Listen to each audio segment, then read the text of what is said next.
Olá pessoal, tudo bem com vocês? Bom, agora vamos começar mais uma videoaula, tá? Na videoaula de hoje nós vamos dar seguimento ao que já temos falado sobre a regionalização do Brasil, tá? Sobre esse processo do que é regionalizar, né? Então só para retomarmos, nós já entendemos que regionalizar significa dividir.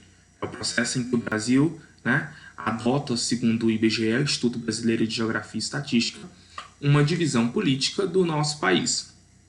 E conforme essa divisão, tá, nós estabelecemos então que o nosso país é dividido em 5 regiões, que são chamadas de macro-regiões ou de complexos regionais. Tá? Nós temos lá a região Nordeste, Norte, região Sul, Sudeste e Centro-Oeste. Essas são as nossas macro-regiões. Dentro dessa questão das macro-regiões, dentro dessa questão da regionalização, nós precisamos falar no nosso ponto de hoje, que são as políticas regionais no Brasil. O que são políticas regionais? Primeiro, a gente precisa entender que para que serve política, pessoal? A gente escuta falar de política o tempo todo. O que é política? Política são ações, né? São plataformas, são modelos, né, de atitudes que vão dizer como certos governos, certas instituições, pessoas devem agir. Então, quando a gente fala sobre políticas regionais, nós estamos querendo falar basicamente de um conjunto de ações que alguns entes, algumas organizações adotam para auxiliar essas macro-regiões que nós já conhecemos. Então, hoje eu trago para vocês aqui, né, esse material, como vocês podem acompanhar aqui, né, é do próprio livro didático de vocês, e eu acho interessante nós pensarmos algumas questões. Primeiro, qual que é o objetivo dessas políticas regionais para o Brasil? O principal objetivo delas está aqui, pessoal, né? Está na diminuição das desigualdades socioeconômicas. O que nós podemos chamar de desigualdade socioeconômica? Desigualdade socioeconômica, nós queremos falar que é essa má distribuição da renda entre as pessoas e as regiões. Por uma questão histórica, algumas regiões tiveram mais proeminência, desenvolveram melhor uma atividade econômica do que outro, e ao longo do tempo foram acumulando mais riqueza, mais bens, produzindo mais, e se tornam essas regiões mais ricas. Então isso acabou acarretando por uma desigualdade social. Inclusive fatores históricos e sociais como, por exemplo, regiões onde a escravização de negros foi maior, tendem a ter um índice econômico menor. Por quê? Porque as pessoas que são de uma estrutura familiar, que tem na sua estrutura familiar uma herança da escravidão, infelizmente, essas pessoas elas não tiveram iguais acessos à educação, né, à boa formação, por consequência, a boas profissões, né, e isso faz com que a economia, o valor econômico das regiões seja diferenciado. Então, é claro que cada região vai ter suas peculiaridades. Tá?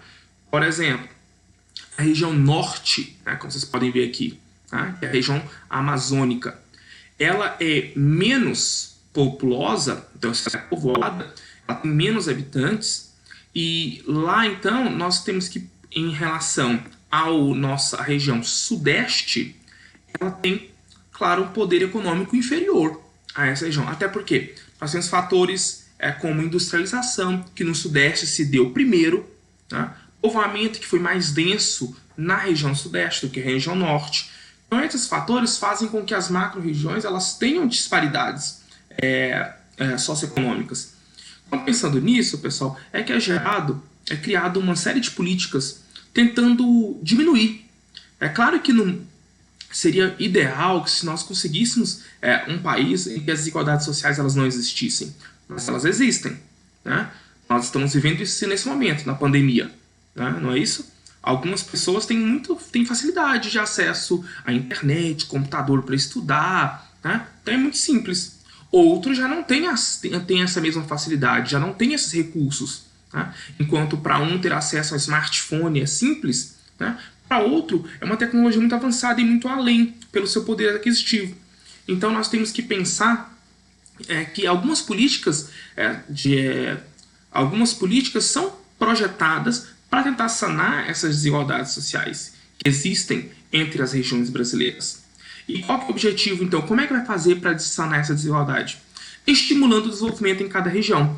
Por exemplo, no caso da região norte, nós temos o Polo Tecnológico de Manaus, que produz tecnologia. Várias coisas que nós consumimos tecnologicamente falando são produzidas no Brasil. Claro que há muitas delas através de peças importadas, mas são produzidas ali nesse polo, ou seja, são montadas, confeccionadas ali.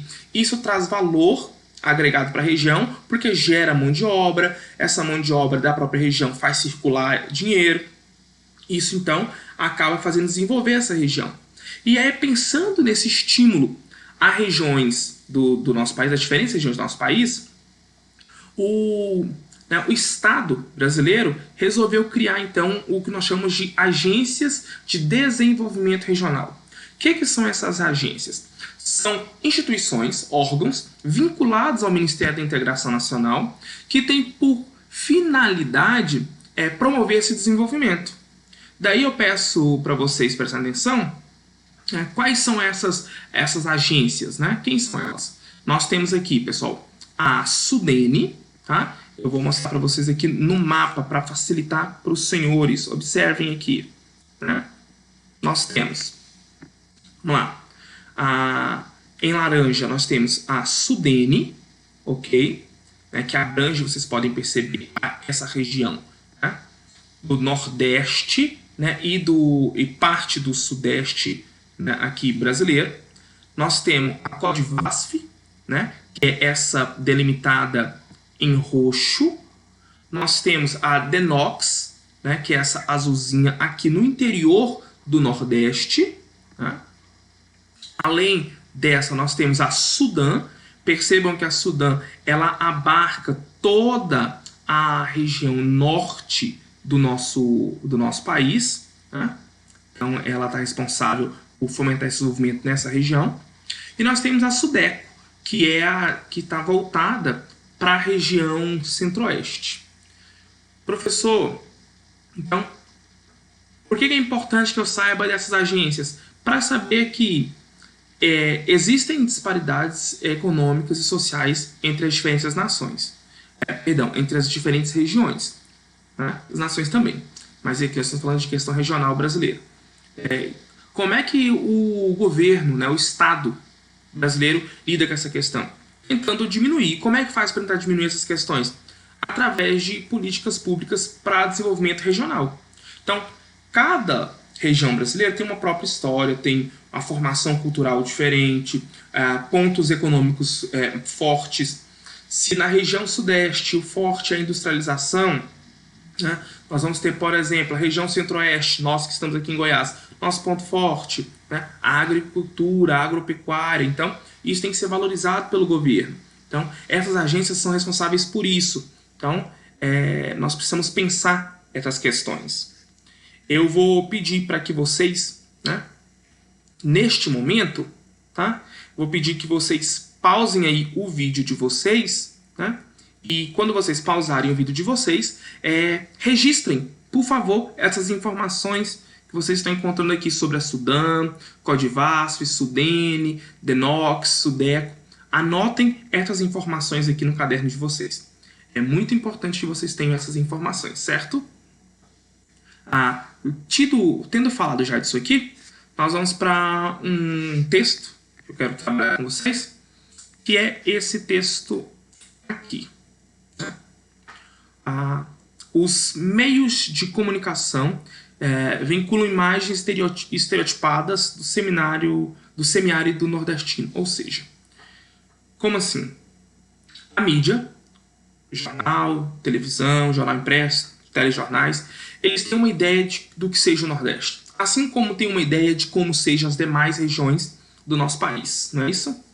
Então, diante disso, nós temos que pensar, sempre que nós assistimos um telejornal, o que está por trás daquilo, será que aquilo é realmente real? Né? Quem tem um familiar nessa região, sabe se é assim mesmo?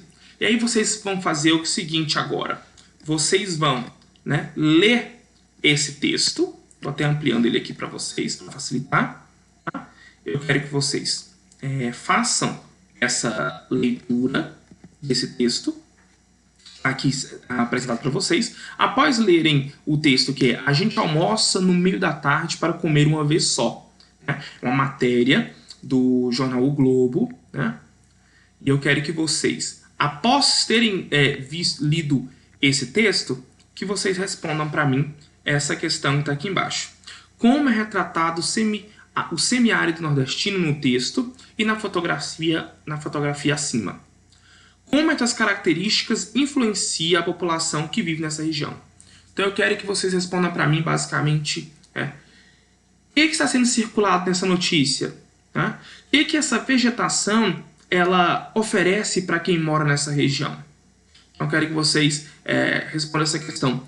E uma segunda questão, não está escrito aí, mas quero que vocês pesquisem e registrem no caderno, sobre a questão do semiárido nordestino, que é sobre a mudança, né, do leito do São Francisco, a transposição do Rio São Francisco. Quero que vocês pesquisem se isso já ocorreu, se isso está ocorrendo, se isso está parado, né? Faça isso aí, se você conseguir fazer essa busca, né? Será bem interessante, ok? Espero que vocês façam essa atividade, que vocês se interessem por conhecer um pouco mais sobre essa região, tá? Que é certamente uma das regiões mais ricas culturalmente falando, mas que em termos de dinamismo econômico e social apresenta uma desigualdade muito grande. Por isso é importante nós falarmos nessa região, ok? Espero que vocês tenham entendido as atividades, o conteúdo de hoje, e aguardo vocês na próxima aula. Até mais!